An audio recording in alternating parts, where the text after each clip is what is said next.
those transitions matter. And I tell people, I'm like, even if you have to sit in your car for 20 minutes when you get home to, go outside, sit in the car, whatever, if you don't have a commute, but there's something primal. Like we still, our brains don't update like our phones. We still have the same operating system as cave people.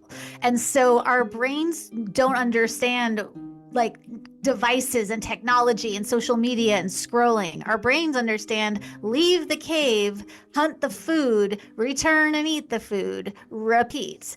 And when there's no sense of leaving home and returning home, things get really, really not good.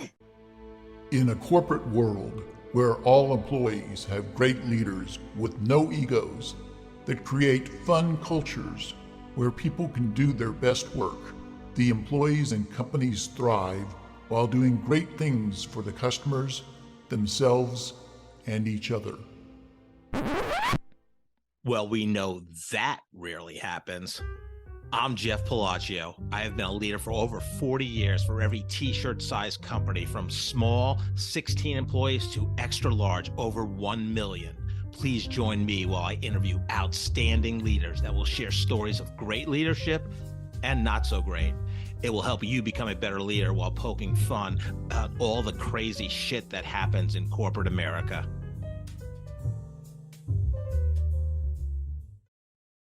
Hi, I'm Joe Deshawn, and welcome to the Corporate Couch with Jeff Palacio.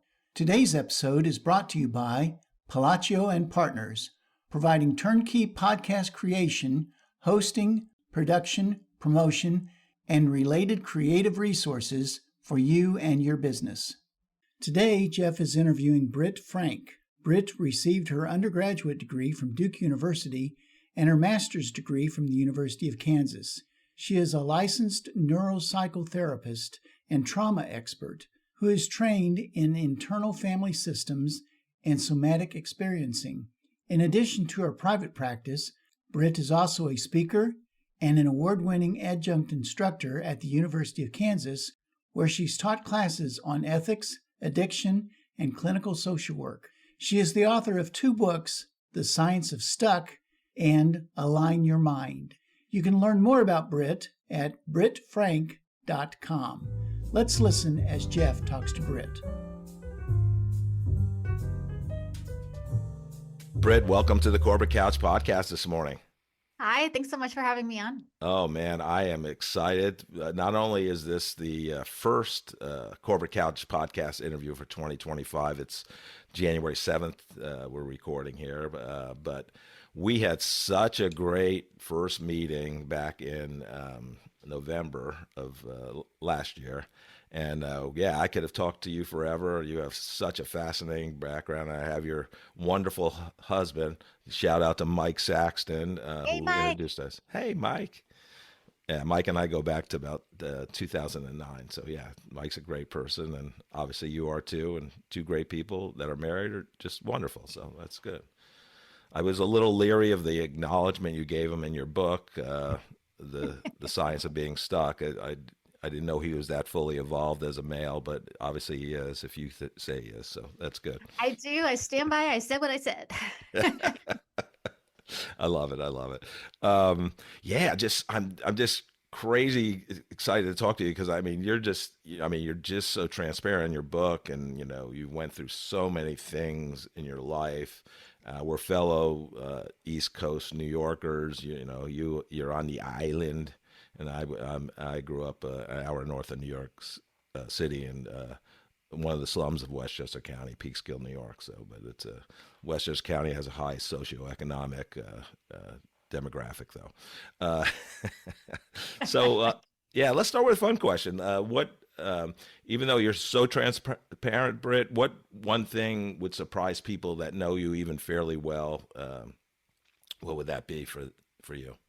The surprise, I think people would be surprised by how introverted I am. I can function as an extrovert. I can talk with people, in front of people all day, but I am a hardcore, like I would rather be under a bridge as a troll most days, but I can fake it. So after this grueling podcast interview, you're going to need a rest probably. I'm going to need some recovery from the humaning time. Yes. Yeah, I love that though. So many great actors are introverted, and it's just interesting. So that they give great performances, but I'm sure you're a keynote speaker, obviously. So you're probably after that, you're like, oh, let me let me go under my bed with the covers over me or something like that. Yeah, since we had a very great discussion, one of the best first meetings I've ever had with anyone when we had coffee in November. I'm going to ask you this question. So, who do you think has more guilt or gives more guilt, a Jewish mother or an Italian mother? I love this question so much. I would say the difference between Jewish and Italian guilt is the food you get served at the end of the conversation. The Italians have it locked down when it comes Oh, to food. I was hoping you were going to say that. Yeah, it's great. It's great. It's great being an Italian.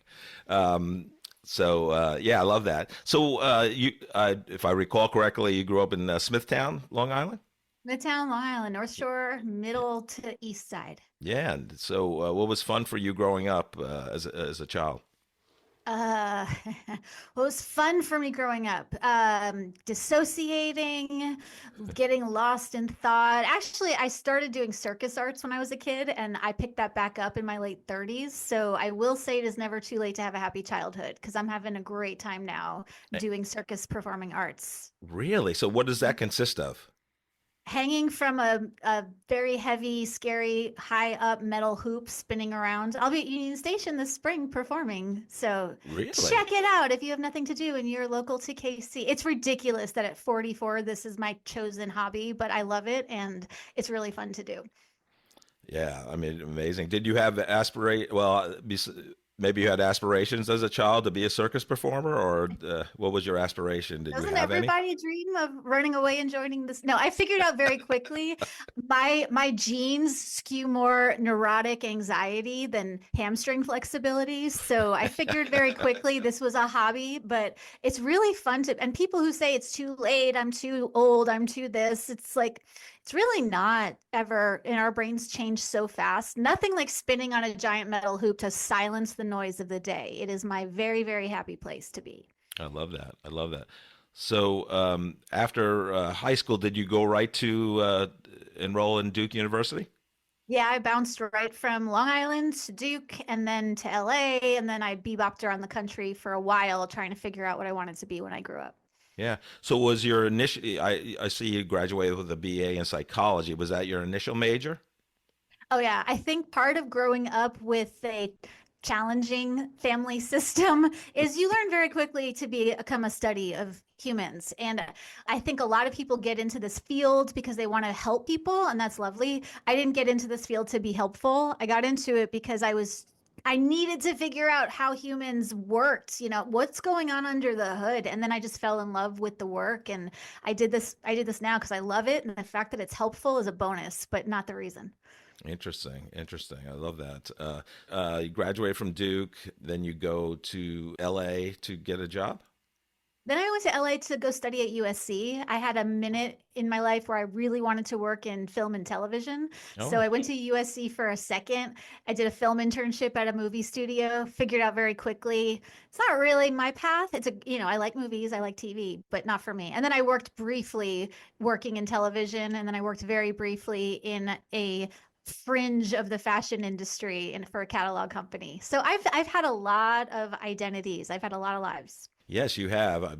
Yeah, I mean, so yeah, I mean, you're like I said, you're very transparent in your book, The Science of Stuck. I mean, you talk about drug addiction. That your life wasn't eat, pray, love. It was smoke, Smoke, cry, smoke, binge. smoke, cry, binge. Yes.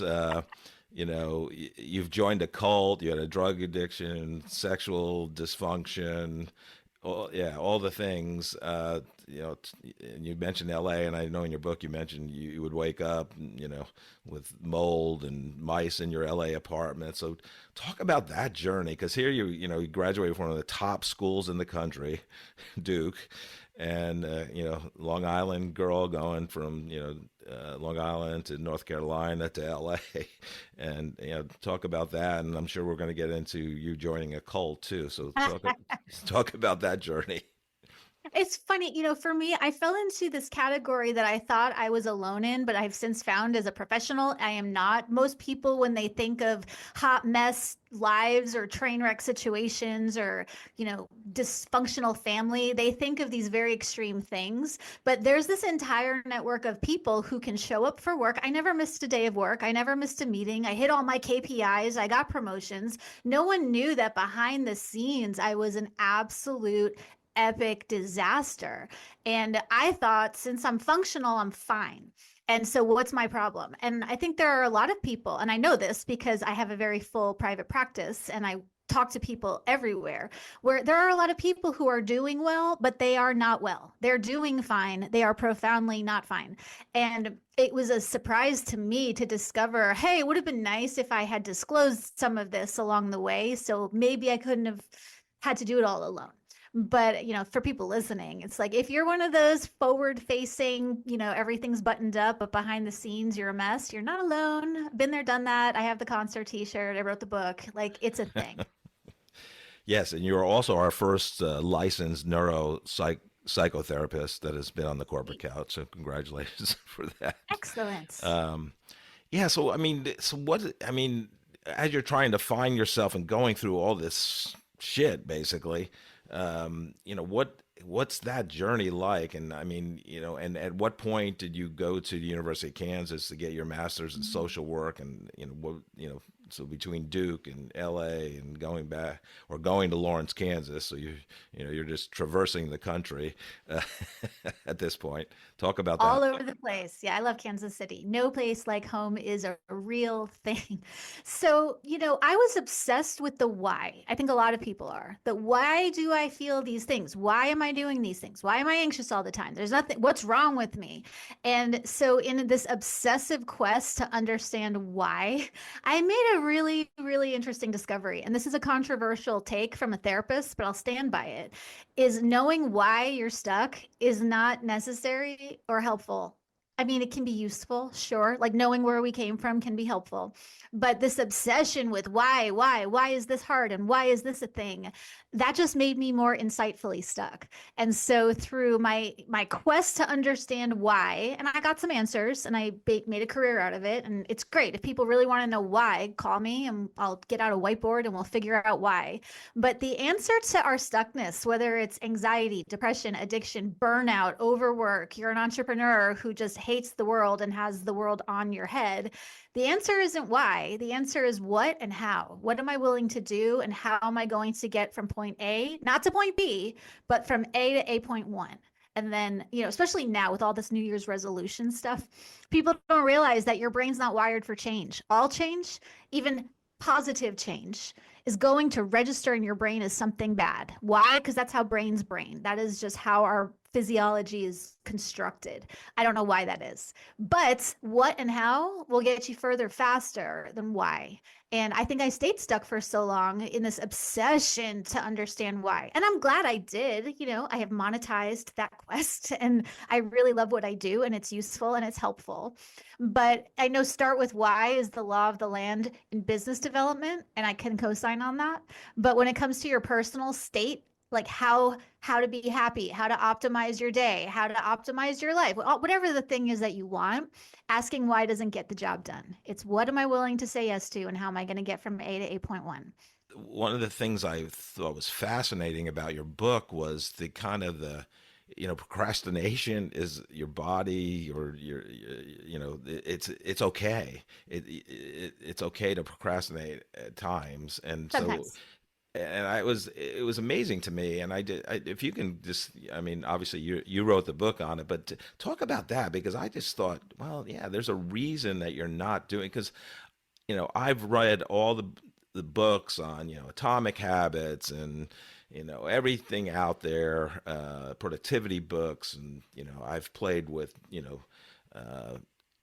capturing all my, info in a notebook, and I use Todoist now. And I always go back to the book. I had Rocket book where, you can take notes and it digitizes them. And, and I think Remarkable is one of those tools also. Mhm. But I just come back to like sometimes it's okay. Like whether it's God, the universe, whatever you believe in, I think sometimes it's just you're going to be ready when you're going to be ready. But go ahead, like I said, you've done the science, and you're more respected and knowledgeable in this area. So give your take on that.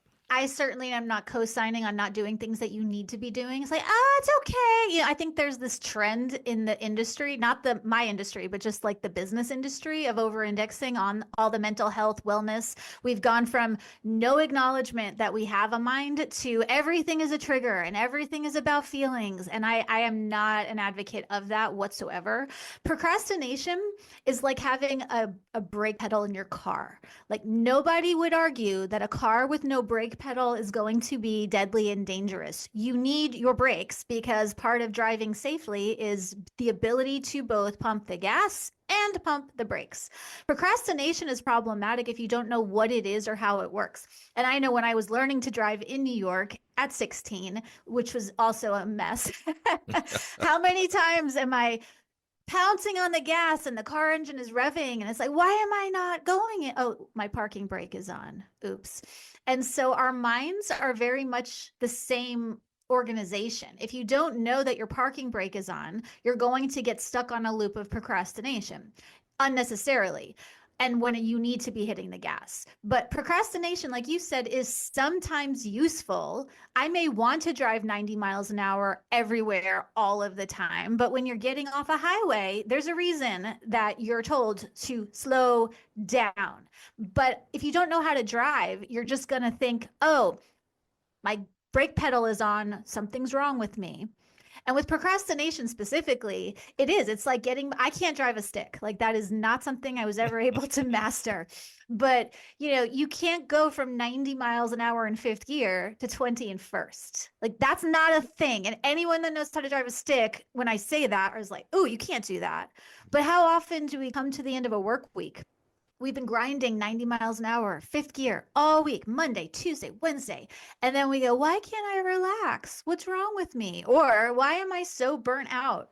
So I encourage people not to just justify procrastination, but to really examine it and go, is it appropriate to be pumping the brakes? The first month of the year after the last fourth quarter is a mess of obligations and holiday and end of year nonsense. Why do we expect to make big changes in January? January is pump the brakes time. So rather than just justifying it, we want to understand procrastination is functional. It's like your brake pedal. And when you know how to drive, you can shift smoothly between gas and brake.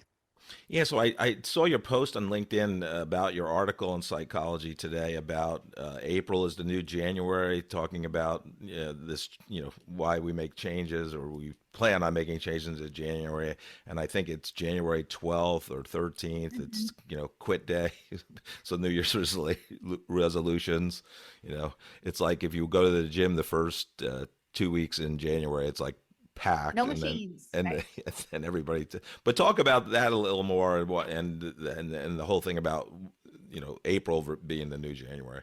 Yeah, January 1st is such an arbitrary start date. So we all have this idea, January 1st, new year, new you, and I'm going to resolve to lose all the weight and quit the smoking and cut back on the drink. Okay, great. If you think of the year in terms of, again, if you approach the year like you would your business, fourth quarter is bananas when it comes to demands and scheduling.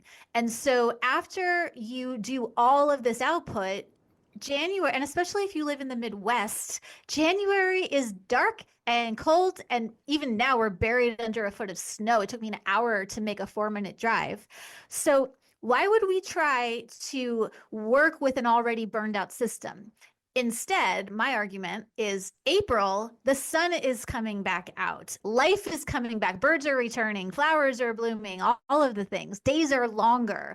If you take first quarter to reflect and rest and really come up with what went wrong last year, what went right last year, there's a reason those resolutions show up year after year undone. So if first quarter we came up with here's what happened, here are the things that were barriers to my growth, here are my choices, Here's what I'm willing to do. Then by April, you've generated enough momentum and enough recovery in order to execute and get it done. It's like working out. You can't work the same muscle group every single day. Eventually, all of those workouts are going to cause you harm. You need to build muscle.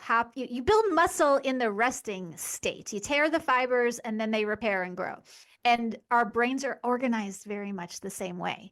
Everyone fights me on this. January's, I want to do all the things. Great. See how that works. Like you said, quit day is about 2 weeks in versus start them in April and watch how fast they stick and that they're sustainable. I love that in so many ways. One, I think one part of it is you not grow up, but most people get into a company, and companies, a lot of them, most of them, I would say, are on a calendar fiscal year. So it's yearly goals. So you're ingrained that way, and you're ingrained by the media and just the whole tradition of New Year's resolutions, which I don't believe. I mean, I started a practice of helping with my mobility, working with a company in Austin, Align Pain Solutions. And it's on my whiteboard over there, and I want to do it every day for 66 days. So I started on November 21st. So it was just the right time. And it's not the sexy exercise that we were just talking about in terms of working out at a gym. It's these small things that are going to help. The ankle bone is connected to the knee bone, to the hip bone, to the shoulder. So if I have a shoulder problem, it could be because my hips are misaligned. So these people are fascinating. But I think, like I said, a lot of it's because of corporate America. And the other reason I love it is I'm really behind on defining what I want to accomplish in 2025. So now I'm going to reflect this first 3 months of 2025 and really, and I think nature has something to do with it. Like, we both grew up in New York. My wife, right after Christmas and New Year's, says, I want to be in the warmth. I'm like, well, we live in the wrong place. And I enjoy the change of seasons. I like it. I like the winter. I like the spring because you get the rebirth and the warmth, and the summer's fun. Obviously, the fall's beautiful here in Kansas City. And I don't know, like I shoveled, even though we're a maintenance free and they're supposed to shovel my snow, we were both stir crazy. So I shoveled enough, which took me an hour to get out of the driveway so we could head out to grab a bite to eat last night. So, and I like shoveling. I don't know. I probably didn't as a kid. My mom probably said, you need to shovel. I'm like, but I love the sled. We play football in the snow. So I think there's something about the change of seasons, and, you kind of flow with I'll say flow with the river, or flow with the seasons. And you're right, because it is dark here in the Midwest, and December, January, February, so. And I'm not suggesting we do nothing. I shared this once and someone was like, are you just saying we should lay on our butts and do nothing first quarter? No, I'm not saying do nothing. It takes a lot of energy and effort to reflect and to create a plan and to figure out what recovery is necessary. How burned out are you right now? In order to sharpen the saw, if we're going to use that language, you need to figure out what burns you out and what adjustments can you make to your life this year to prevent that. And so we jump without reflecting, and that is what usually causes the very, very quick burnout in January. But it's unnecessary. We know how brains brain better when there are longer days in sunshine. So let's work with it. Yeah. What are your thoughts? I'm a big Seth Godin fan. I've had him on the podcast, and he'll talk about, people, thrive on being busy, but you really should focus on being productive. That's one. But I think part of that, and he also talks about this, like, the 8 to 5 or 9 to 5 workday was based on manufacturing, right? So we were an industrial, revolution, and, it was all about people working and going to work, and the whole education system in the U.S. is built on, making workers that really don't think for themselves, but they're used to following the rules and things like that. So, it's so ingrained. So I would love to hear if you have any thoughts on that, on those things. Oh, so many thoughts on all the things. I think the 9 to 5 is an odd thing that has persisted for decades and decades. And I think it's safe to say that the old way of work doesn't work. And if we want to be thriving in this new world of work, it helps you know how brains work. And so that's really my main mission is like, if you want to optimize your people, if you want to lead a company, if you want to disrupt this, whatever the thing is that a company wants to do, knowing a little, and again, you don't need 10 years of psychoanalysis, but knowing some basics about how humans work can be really useful. The thing about busyness versus productivity, and I agree, busy is very much an addictive cycle. You get that big spike of adrenaline, and then you get spikes of cortisol, and then you withdraw, and you've got to stay busy, otherwise you feel really sluggish and terrible. Yeah. But really, if you're working with your brain's physiology, productivity is an inevitable outcome. You do not need to force yourself into productivity when I call it alignment. Like you said, that pain clinic that you're working with is called like Align Pain. Yep. Right. Yep. And my new book is called Align Your Mind, because if we can focus on alignments rather than productivity, rather than busyness, rather than whatever, when you're aligned with, this is who I am, this is my core values, this is what I believe, and I'm working with my brain instead of fighting with it, productivity is a pretty much guarantee.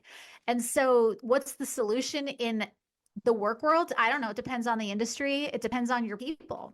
But knowing how, I'm most productive from 9 to noon. And when I'm writing books, I'm most productive from 5 a.m. to 9 a.m. And then I'm toast. Like if I don't get it done from 5 a.m. to 9 a.m., I'm not writing the rest of the day.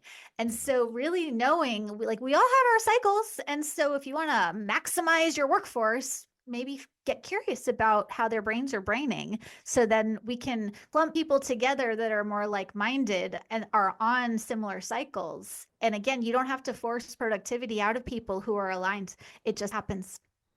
And obviously COVID kind of changed the game when COVID hit in 2020.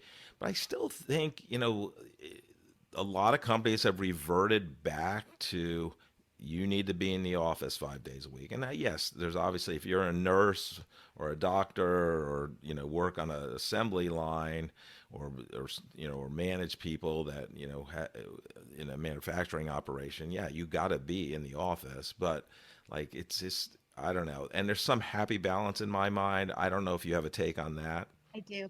Yeah.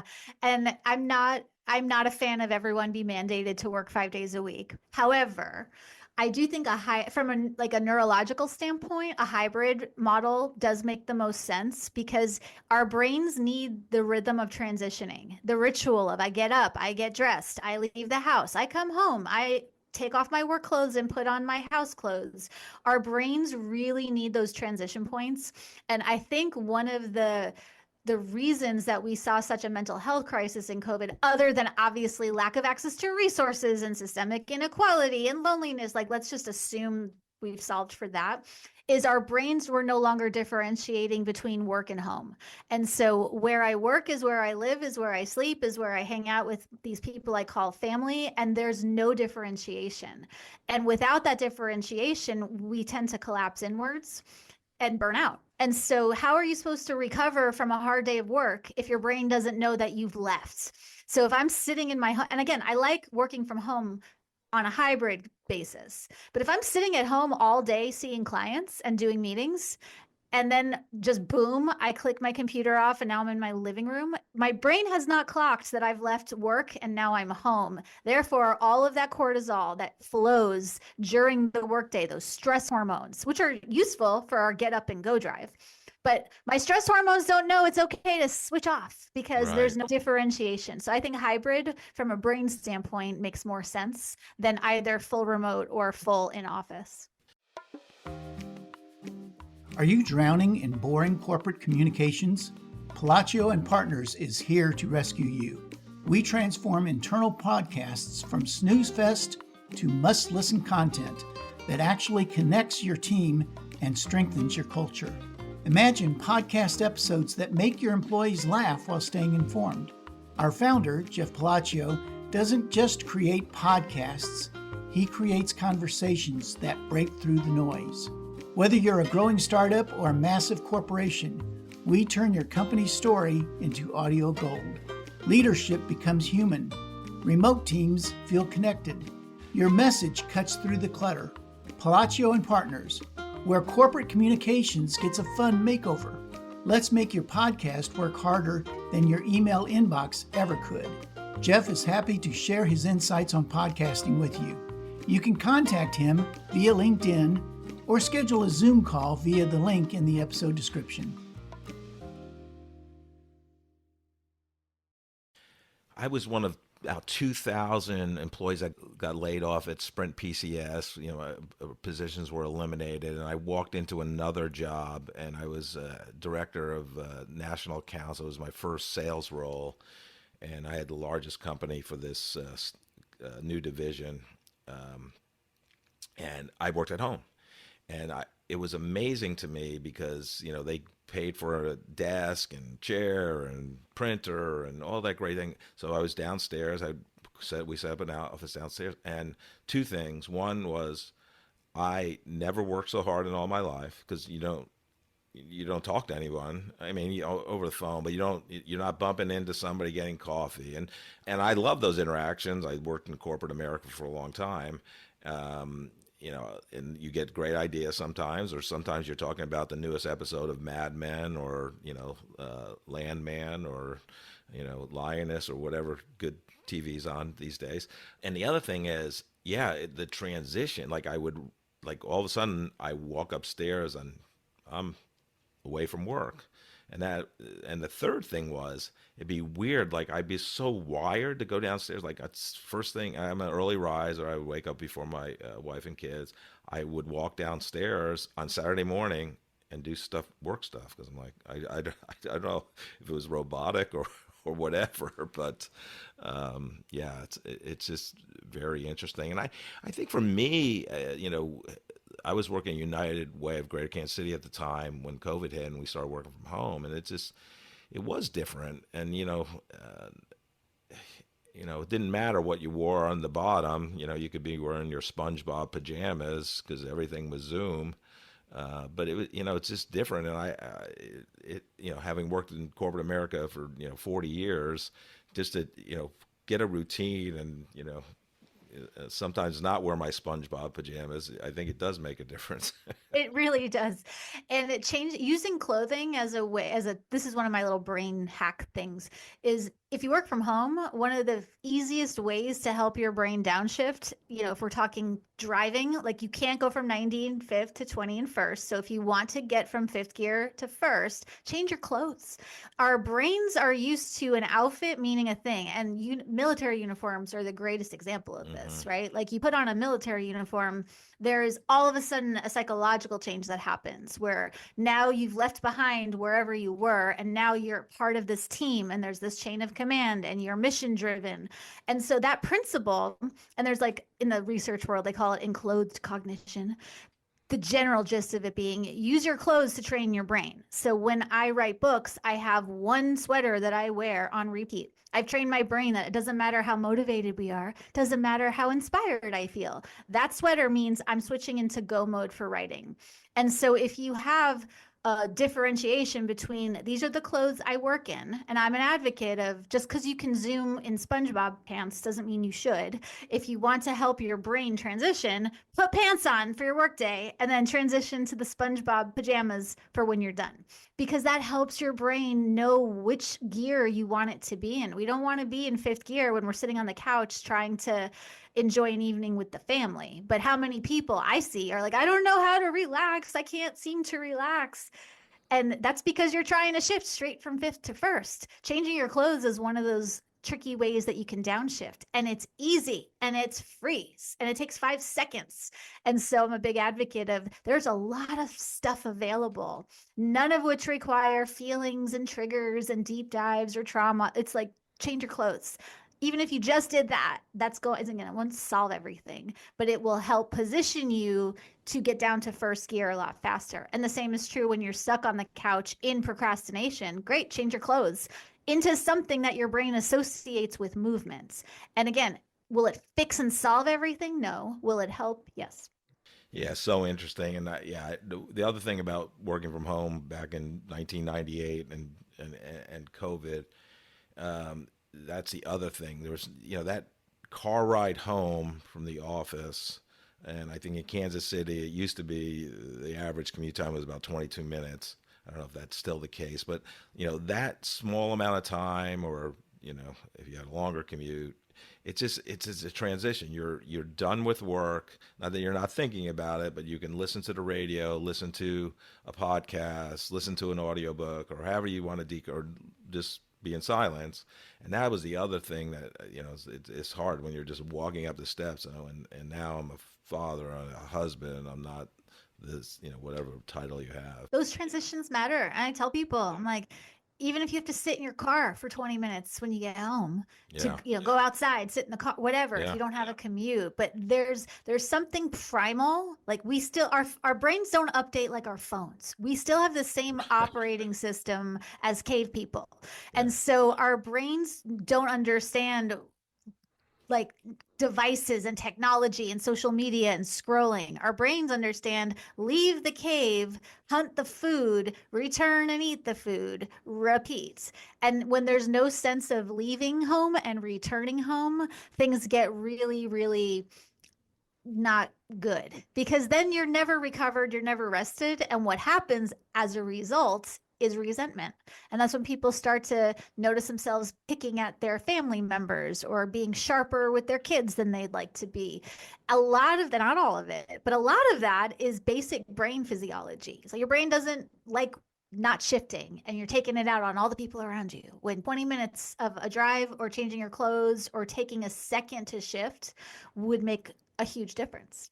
Yeah, no, this is so good in so many ways. The podcast is called The Corporate Couch. I literally want to lay down right now and just keep talking to you. But I used to start the podcast when I launched in January 2023. So it's almost been 2 years now.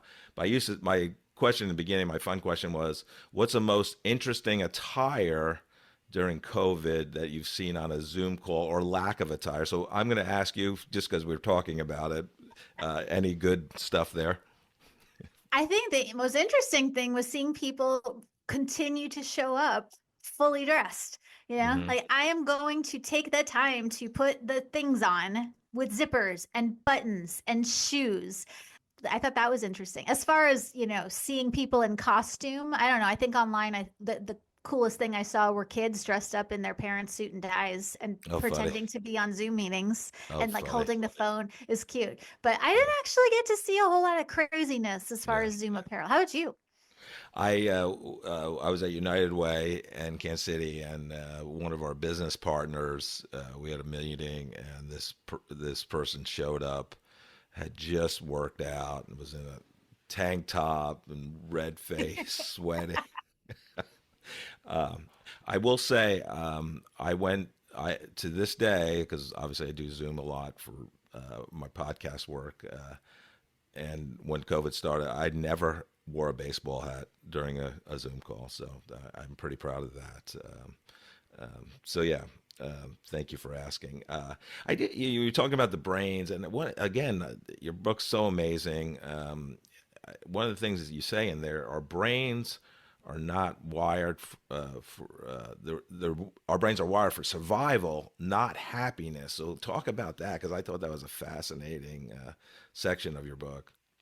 Yeah, and I hear it every day. Why am I so unhappy? Why is this so hard? Why is my anxiety always a thing?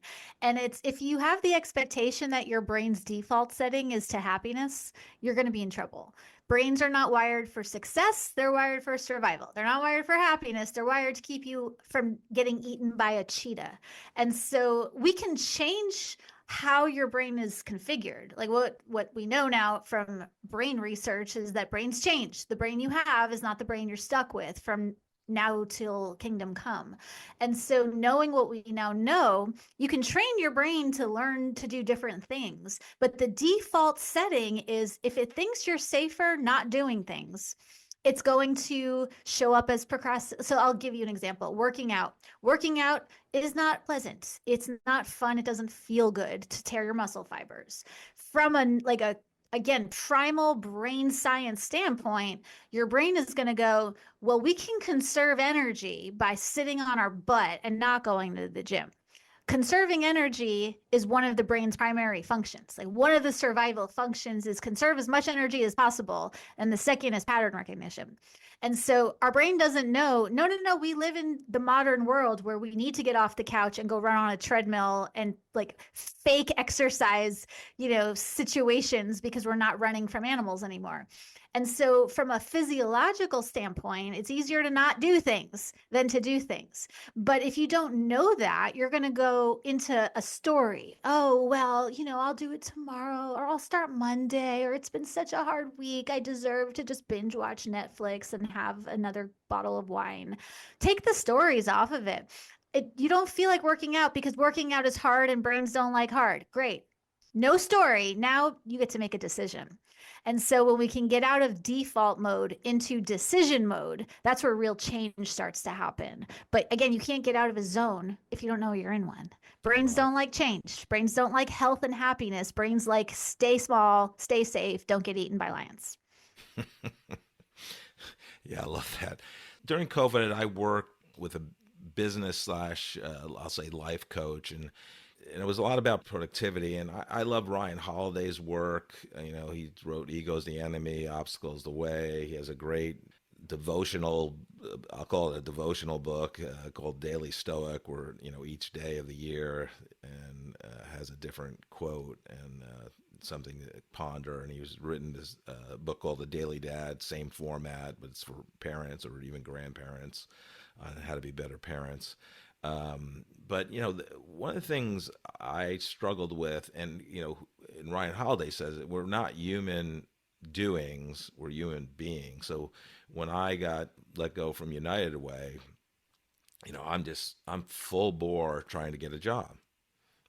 I'm just like that. I just go into mode like I need to provide for my family, and then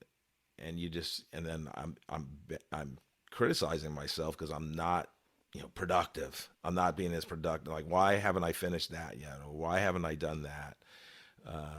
And I think part of that, and this is what the coach I was working with is, like I love to work out. So I injured my knee in high school, got knee surgery, and I had to find a place to do rehab after I went to physical therapy. So the only place was a small gymnastics place, basically girls gymnastics, but they had a weight room. So I started lifting weights then, and since then I've always been into health and fitness and things like that. And what she said was, if you love doing something, it's not hard for you. Like, so for me to work out or keep fit, I love it, but it's the stuff that you want to do and get better at. So let's say my relationships are bad or my finances are bad.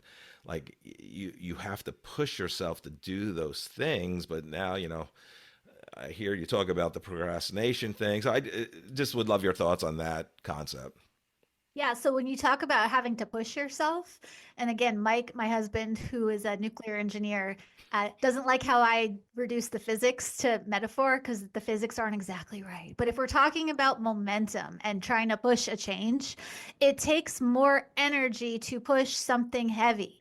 So if you're trying to say, I'm going to fix my finances, the energy required to generate enough momentum to overcome inertia being an object's resistance to a change in its state, right? As humans, we struggle with inertia. We don't want to change our state. Brain says change equals bad. So if we're going to overcome inertia, we need to push in order to generate momentum.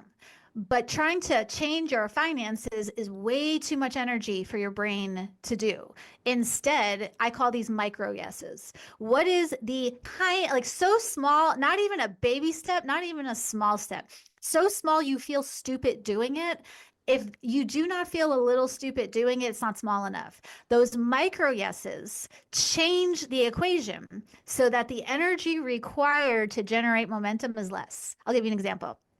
With working out, because not everyone shares your love and ease of getting to the gym. I like it now, but still, a micro yes for a fitness goal is not walk every day for 15 minutes. It's not even walk every day for 5 minutes. It's not even try to sit in the parking lot at my gym.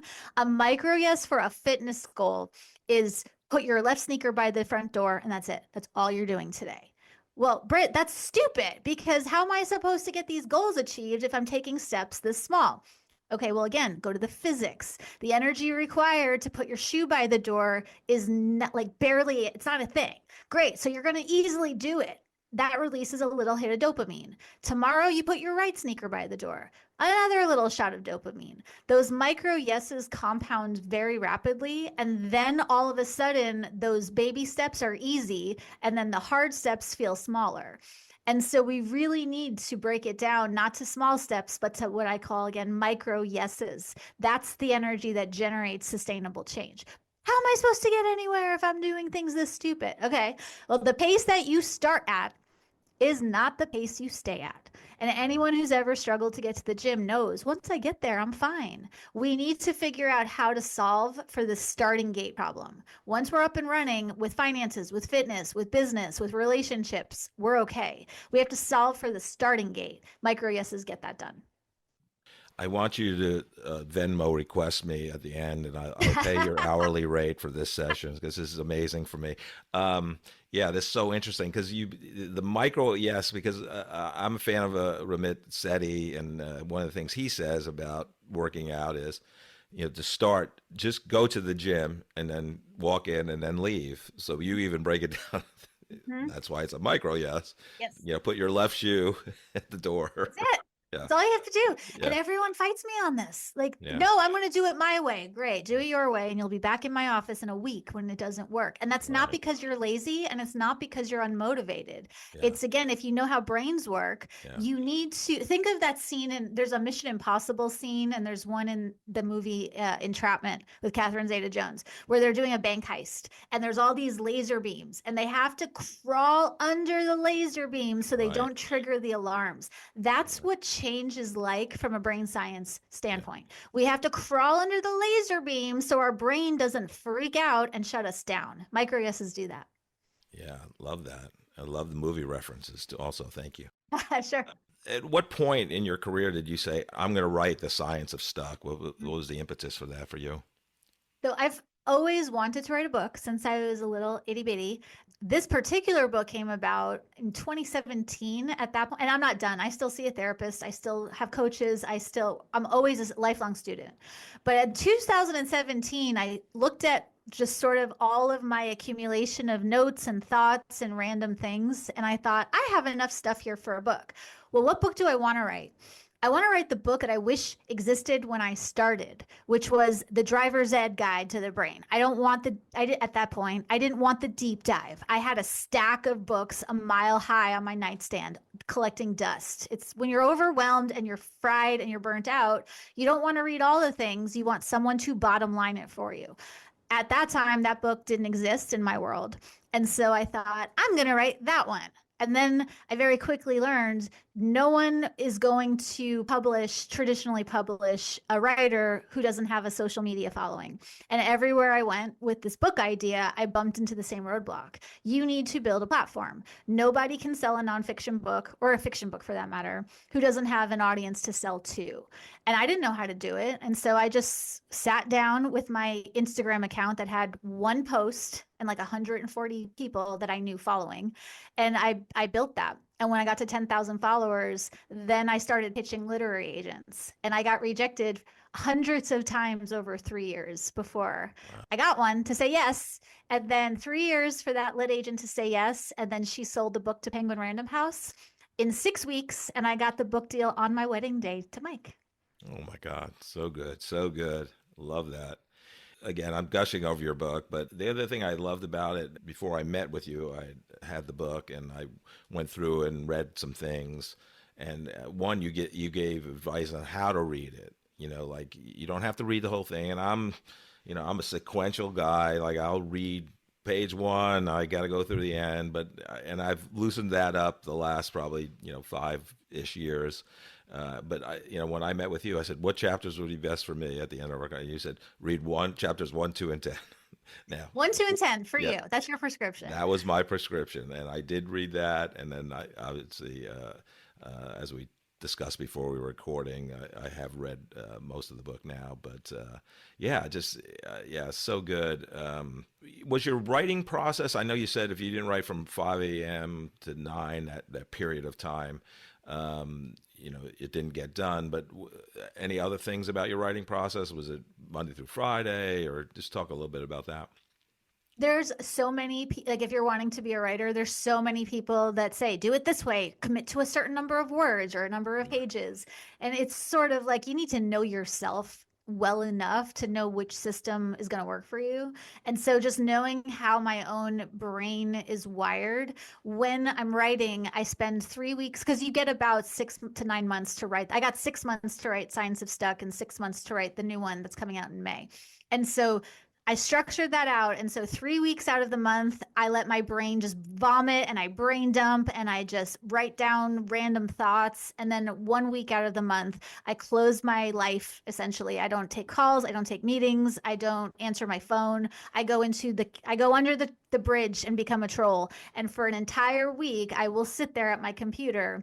The writing is like 5 a.m. to 9 a.m., but from 9 a.m. to 6 or 7 or 8 p.m., I'm rewriting and revising and going through and beta testing it with readers. And so for me, it's 3 weeks of brainstorming, 1 week of focus, don't leave your computer. It's sort of manic. So I get why some writers become alcoholics, because it's an intense it's highs, Right. it's lows, it's everything from wow, I'm collaborating with the universe and this is Right. great, to I suck and this is dumb and who do I think I am to write. For me, it was a 3 week, 1 week cycle, and that's worked for all three of my book projects. So that's what I do. I think you're right. Everybody has their own process, and you have to know yourself. But I always am intrigued by what their writing process is. So thank you for that. So we've mentioned your new book, "Align Your Mind," several times during the conversation. But let's talk about that and how's it different from the Science of Stuck, and where you're taking audience. I wrote Science of Stuck, like I said, to be bite-sized, just bottom lines. So this new book was essentially, I took chapter 4 from Science of Stuck, and that's my favorite topic, is how to actually work with all the voices in our heads and how to help them get along. And so the basic premise of this new book is everyone has multiple personalities, and that's not a disorder. It's just we all have multiple aspects. There's my work persona and my home persona and we all pick our toenails and our noses and do weird things when we're alone persona. So like assuming that we all have a full cast of characters in our head, how do we help them get along? And I actually don't subscribe to the ego is the enemy. The ego is a really essential part of the team.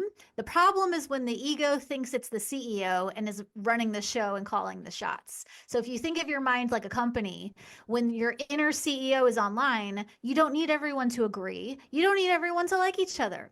What we need is a competent leader who knows how to set the direction and inspire the people.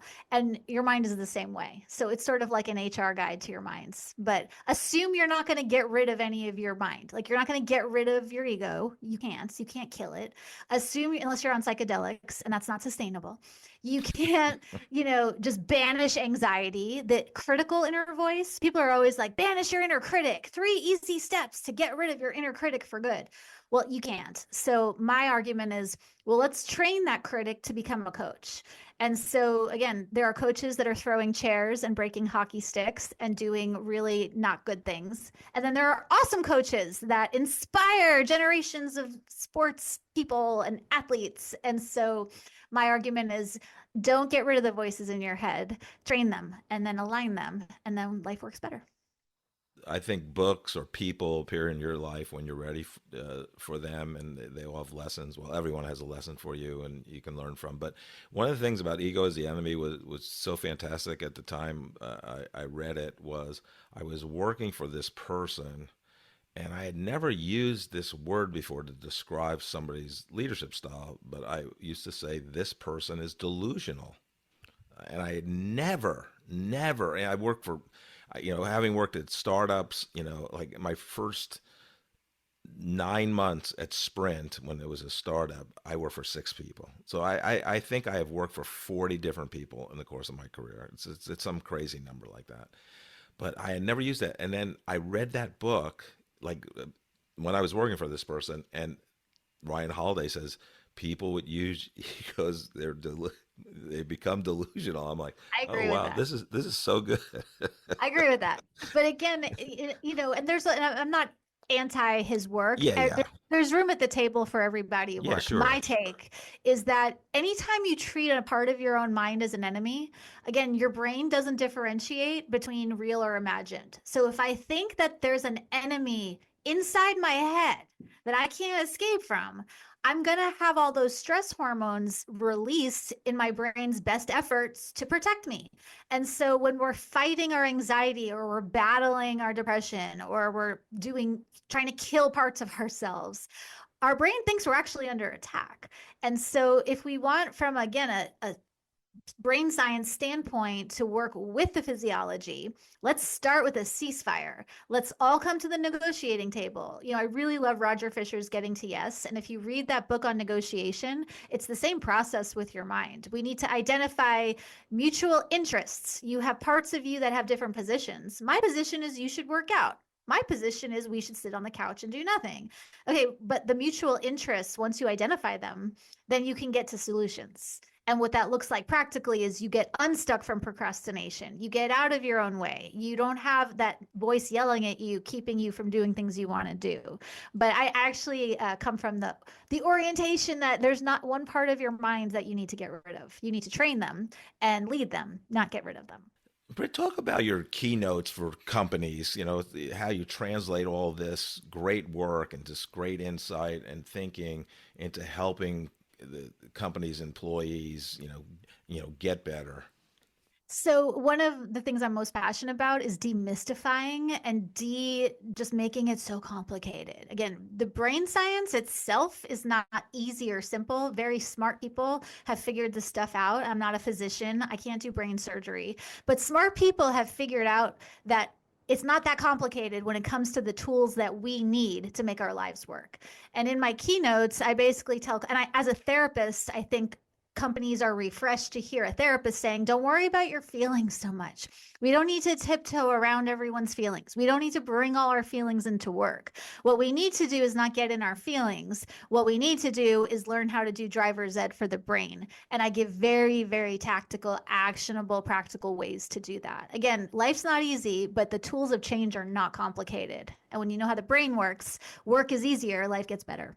But there's two groups of people I love to help with leadership advice from great people like yourself. One is that recent college graduate. They're now going to get their first post-college job and begin their professional career. What advice would you have for them as they try to get that first job and then obviously start their career?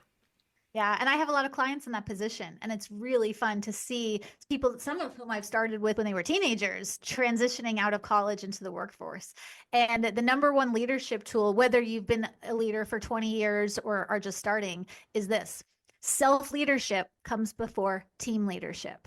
You have to know how to lead yourself before you are going to effectively or sustainably lead other people. Now, can you lead other people and be a total delusional mess? Yes, we've seen that. You worked for it. Can you be an effective leader and be unwell? Yes. But if you want to both be an effective leader and be happy and healthy while doing so, self-leadership comes before team leadership. And I actually have a whole keynote around this idea of what is self-leadership? How do you align yourself with your values and your beliefs? How do you get yourself to take action when you are feeling stagnant? Because the best way to inspire people is not to talk at them, it's to show them in the doing and the modeling. Like, this is what it looks like to move forward. This is what it looks like to take initiative and create change and do big things in the world. So I'm a big advocate of know how to lead yourself first, and then you'll be able to do it for other people. I love that. Now, you may have partially answered this next question. So now this recent college graduate's been in the workplace X number of years, and they decide to take the career path of actually leading a team of people, being responsible for them on the org chart. What advice would you have for them if it's any different? Yeah. And I also think companies like hearing me say what I'm about to say as a therapist. You do not need to be a therapist to lead your people. Like, you don't need to know what I know to lead a team. In fact, it's not helpful.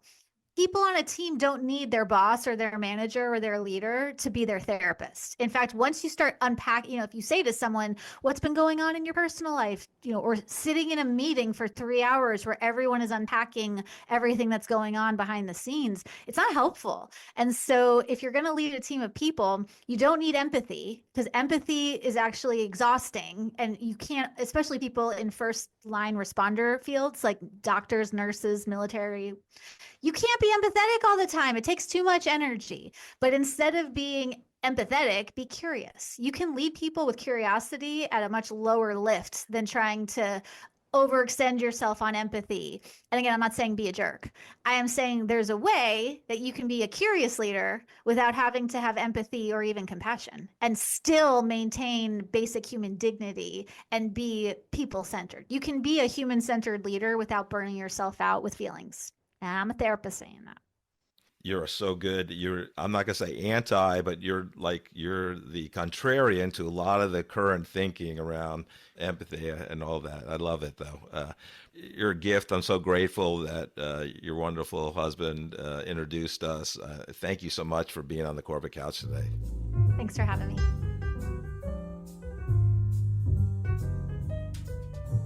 Well, with Britt Frank, I know why I named the podcast The Corporate Couch, because I felt I was on the couch. Oh, man. With a therapist, which she is.